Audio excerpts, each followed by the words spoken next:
Isabela, Cristina, Leopoldina, Augusta, Micaela, Gabriela, Rafaela Gonzaga, ou ainda assim é a mais conhecida como Princesa Isabel ou Redentora, aquela que assumiu um posto de autoridade feminina muito grande diante do século XIX e que ajudou em muitos escravos, vai ser citada aqui nesse vídeo e vamos falar um pouquinho a respeito dos 5 fatos sobre ela. Meu nome é Yasmin Vitória e você está no canal Incrível Mundo.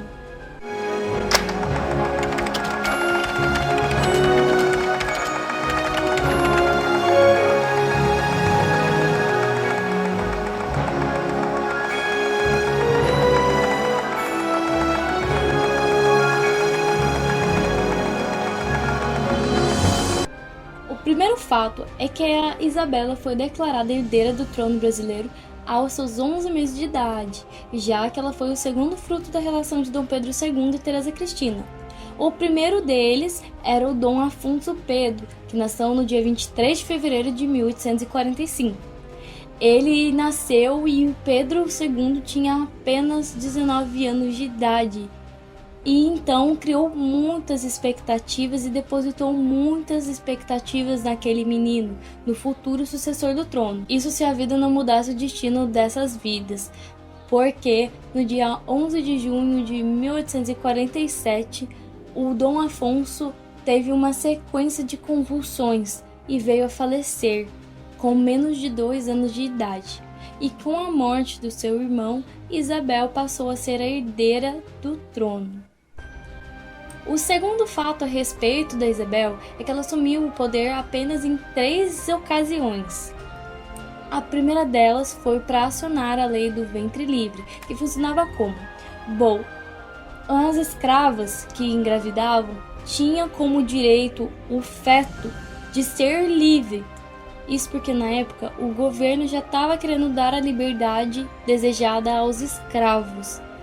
Mas eles queriam fazer isso de uma forma não tão perceptível, bem mais lenta, e então essa foi a primeira lei que favoreceu os escravos, né, as famílias dos escravos e tudo mais.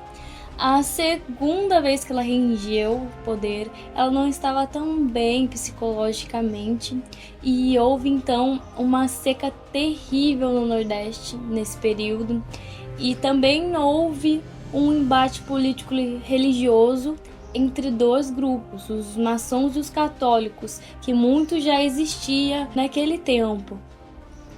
A princesa Isabel não estava tão bem psicologicamente, pois estava sofrendo uma pressão política diante do seu governo, que muitos criticavam que ela não tinha capacidade de substituir o trono, como o pai dela.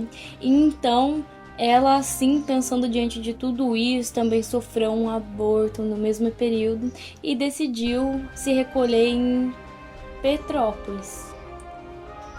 A terceira regência dessa mulher foi então em 1887 e até 1888, onde ela assinou a Lei Áurea, que dava então a tal liberdade esperada dos escravos. O terceiro tópico de hoje é que Isabela foi casada com Gastão de Orléans, o famoso Conde d'Eu. Ela casou com ele através de um casamento arranjado, né, como acontecia muito naquela época, e teve com ele 3 filhos, o Pedro de Alcântara, que foi o príncipe do Grão-Pará, e o Luís e o Antônio. O conde ficou famoso não apenas por ser casado com ela, mas também por ter sido um dos comandantes do exército brasileiro na Guerra do Paraguai e por ter dado ordens de um dos maiores massacres da América do Sul na última fase dessa guerra. O quarto tópico da princesa Isabel é que ela rejeitou a proposta de retornar ao trono por meio de uma guerra civil. O seu pai havia adoecido em 1891 e Isabel preferiu, no entanto, não ir ao trono comandar, já que na época estava acontecendo a Revolta das Armas, em 1890. No entanto, ela preferiu evitar derramamento de sangue e resignou-se a não mais pretender ser imperatriz do Brasil, como fica claro no bilhete que ela deu ao seu chefe de gabinete da terceira regência, o João Alfredo.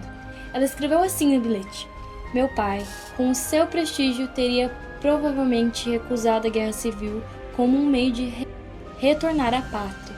Lamento tudo quanto possa armar irmãos contra irmãos. É assim que tudo se perde, que nós nos perdemos. O Senhor conhece meus sentimentos de católica e brasileira. O último tópico nos fala da morte de Isabel. Em 1921, ela morreu no seu exílio.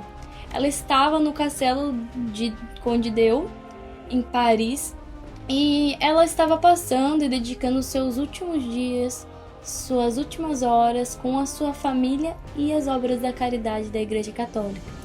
Seu marido veio a falecer também após um ano de sua morte.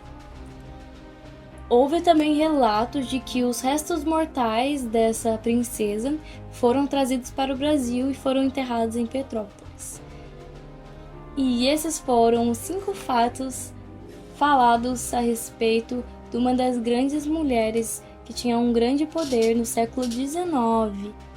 E se vocês gostaram, vocês deixem o seu joinha, se inscrevam no canal, aperte o sininho para vocês receberem notificação que temos vídeos todos os dias às 19 horas.